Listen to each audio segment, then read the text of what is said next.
Breathing. Yeah, I know it seems obvious, but how we breathe has a huge impact on how we feel.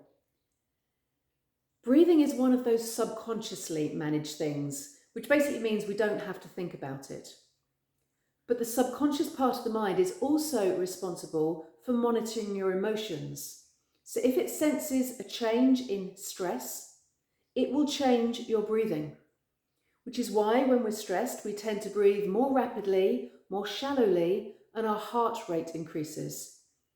Because this is one of our most primitive reactions, the fight or flight response. Your brain literally getting your body ready to fight or run away from the source of stress.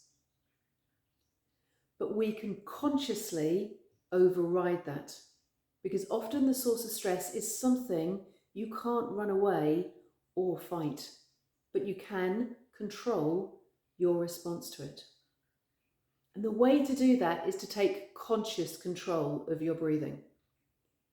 There are many, many breathing techniques out there, and I've tried a lot of them, but this one is the one I prefer because it's easy. And let's face it, if you're stressed, you don't want difficult.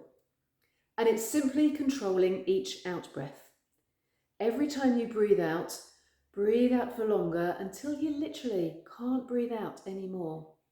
And when you get to that point, you will automatically breathe back in, and you breathe back in more deeply.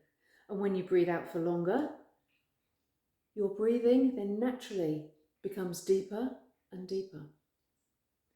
It can sometimes help to imagine that you've got a little candle flame in front of you, and your intention is to make that flame flicker for as long as you possibly can without blowing it out. Just a very simple. And when you can't breathe out anymore, you'll breathe back in again. Even doing half a dozen or so of these breaths will flick you back out of that fight or flight instinct, back into the relax and recuperate mode. It's not going to make you feel instantly relaxed, but what it does mean is the brain is then switched into a mode that makes other techniques more accessible to you. And this is why I call breathing one of my first aid responses.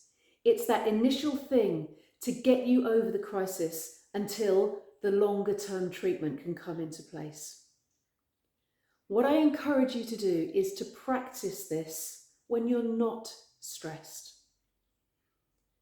Simply do it now. Practice that out breath, do it half a dozen times, and just notice how you feel.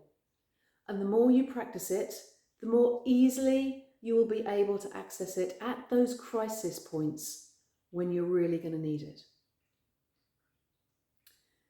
So tomorrow, we're going to be talking about number 2 in my first aid response. There's 3 in all, and these are the 3 that I would love everyone to know how to do. Because if you can manage your stress in a crisis, then you can access some of the other techniques that are going to make life an awful lot easier. Give it a go and let me know how you get on by putting a comment in the comments box below. I'd love to hear from you. Speak to you soon.